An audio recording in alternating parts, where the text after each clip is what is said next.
Let's start today video. आज की video में बात करेंगे सहनशीलता के बारे में कि सहनशीलता आपको किस तरह से आध्यात्म में आगे बढ़ा सकती है।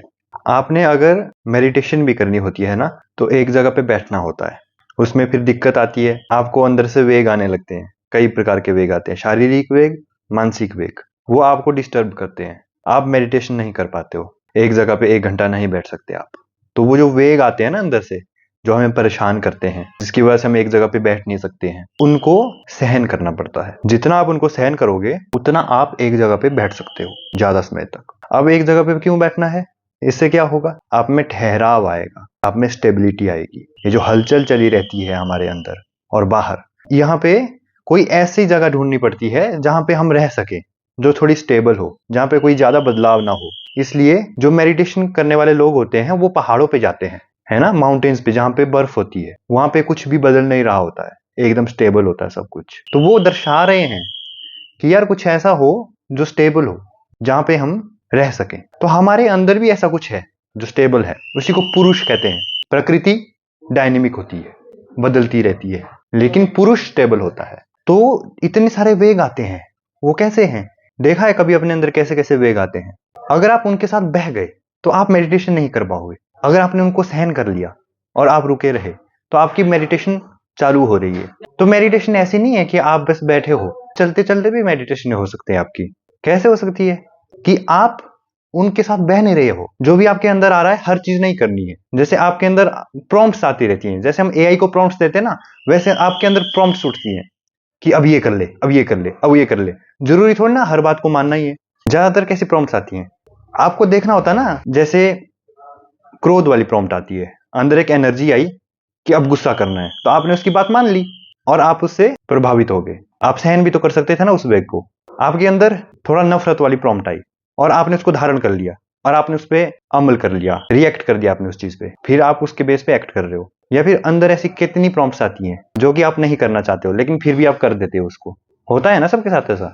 तो हर प्रॉम्प्ट को नहीं सुनना है, हर जो सिग्नल आ रहा है उसको नहीं सुनना है।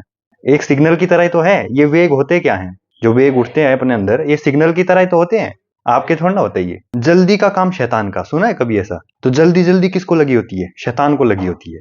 जो भगवान होता है वो सहनशील होता है, इसलिए तो ये सब हो रहा है यहाँ पे दुनिया में। इतना सहनशील है भगवान कि सब कुछ सह पा रहा है। तो उस तक पहुंचना है तो आपको सहनशील बनना होगा ना। कितना सहनशील हो सकते हो आप, उसके जितना होना पड़ेगा सहनशील, तब वहां तक पहुंचोगे। तो इतना सब कुछ अंदर आता है, ठीक है। अभी थोड़ी देर आप बैठोगे तो आपको पानी पीने की अंदर वो आएगा, या फिर कुछ ना कुछ अंदर उठता है ना, जो आपको बैठने नहीं देता एक जगह। या फिर आप मेडिटेशन करते भी हो तो मेडिटेशन कैसे करते हैं? कहाँ पे ध्यान दोगे आप? रुक करके देखना मेडिटेशन होता है, सब कुछ देखना अपने अंदर बाहर, उसको मेडिटेशन बोलते हैं। तो अपने अंदर सब कुछ आता जाता है, आता जाता है। अगर आप उसको देखते रहते हो, देखते रहते हो, और ये नहीं सोचते हो कि जो आता जाता है ये मैं हूं, ये सोचते हो कि ये आता जाता है, मेरा नहीं है, तो आप बस देखते रहते हो।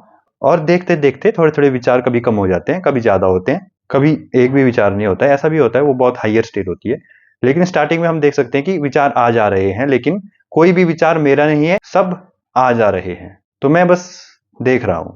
यहां से मेडिटेशन शुरू होती है। तो जितना आप सहनशील होते जाते हो उतना आप मेडिटेटिव होते जाते हो। अभी इस वक्त जो मैं बोल रहा हूं, ये भी वेगों के कारण ही बोल रहा हूं। वेग आ रहा है और मैं उसको हैपन होने दे रहा हूं। कई बार बस में होता है, कई बार बस में नहीं होता है, तो ठीक है।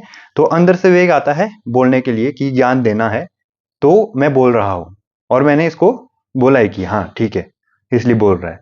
कई बार ऐसा होता है कि नहीं कंट्रोल में होता है, और अभी भी शायद कंट्रोल में नहीं है, ठीक है। तो ये सब होता है। जहां पे आपका बस चलता है वहां पे बस चलाओ, जहां पे नहीं चलता है वहां पे नहीं चलता है, वहां पे पर आप देख सकते हो, आप ऑब्जर्व कर सकते हो कि ये मैं नहीं कर रहा हूं, ये अपने आप हो रहा है।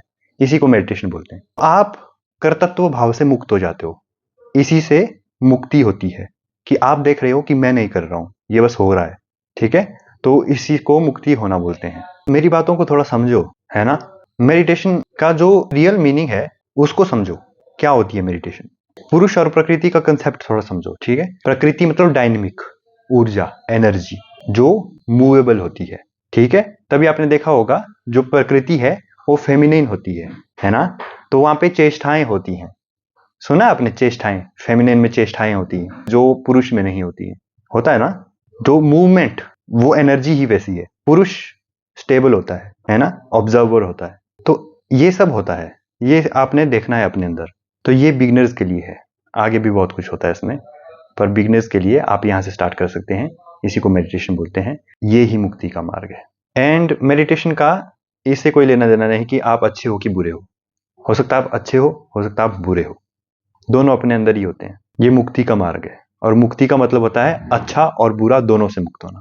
पर इसका मतलब ये नहीं कि आप बुरे बन जाते हो, मैंने ये कहा कि आप उससे मुक्त हो जाते हो। और जब आप कंपैशन से भर जाते हो तब आप गलत नहीं करते हो। तो गलत करने की जो शुरुआत है वो अंधकार से होती है, अज्ञान से होती है।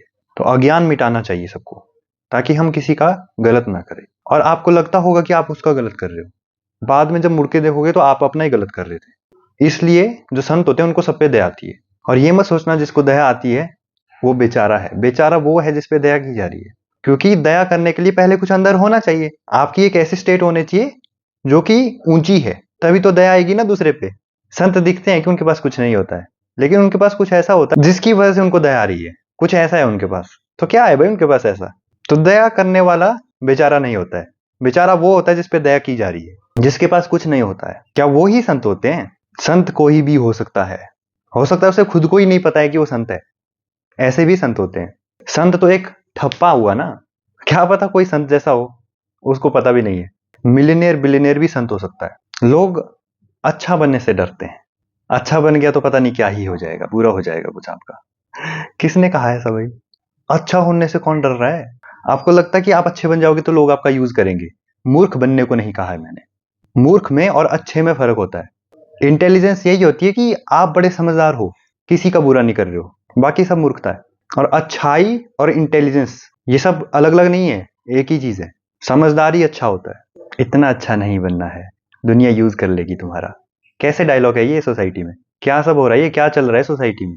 लोग मिसयूज कर लेंगे। अबे भाई मूर्ख नहीं बनना है तुमको, थोड़ा खोपड़ा देखो, अपना दिमाग रखो थोड़ा। जब आप पे कोई दया कर रहा है तो घबराओ, उसको पता है कि आपके साथ क्या होने वाला है। वो आपसे इंटेलिजेंट है तभी उसको दया आ रही है आप पे।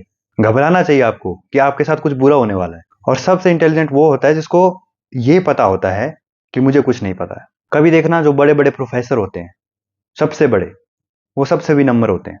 और जो सबसे टुच्चे होते हैं ना, वो सबसे कठोर होते हैं। बाहर से कठोर होना है, अंदर से बिल्कुल सॉफ्ट होना है। और लोग उल्टे हैं, अंदर से कठोर है, बाहर से एकदम सॉफ्ट है, या फिर अंदर से भी कठोर, बाहर से भी कठोर। और जो कठोर होता है वो सबसे पहले टूटता है। आपने देखा होगा, एक कठोर लकड़ी होगी, उस पर प्रहार करोगे, जितना तेज प्रहार और जितनी वो मजबूत है उतनी जल्दी टूटेगी। कोई फ्लेक्सिबल होगा वो नहीं टूटता है। और फ्लेक्सिबल विनम्रता एक ही चीज है कि आप झुक जा रहे हो और अपना रास्ता बना ले रहे हो। ऐसे ऐसे करके पानी कहीं से भी निकल जाता है, पत्थर फंस जाता है और बड़ा बुरा फंसता है, बहुत बुरा फंसता है। पानी में सब कुछ हो सकता है, लेकिन पत्थर में सब कुछ नहीं हो सकता। पत्थर पानी के अंदर हो सकता है, पत्थर के अंदर पानी नहीं घुस सकता है। तो पत्थर पानी को जानता है क्या? ऐसा है क्या? या फिर पानी पत्थर को जानता है? कौन बड़ा है, पत्थर या पानी? पत्थर पानी को आप ऐसे भी समझ सकते हैं कि पत्थर वो मछली है जो उस पानी संसार में रहती है, उस महासागर में रहती है।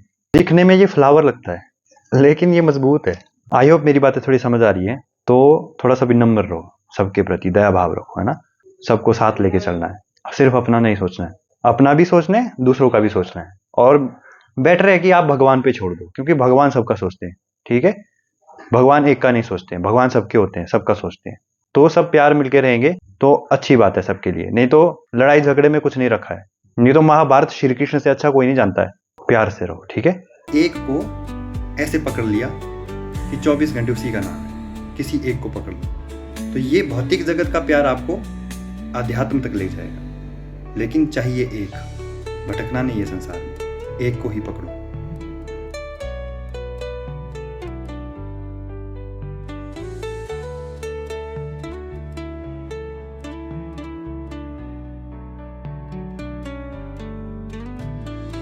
तो चीज क्या है? ये तेरी राख तक को जला दे।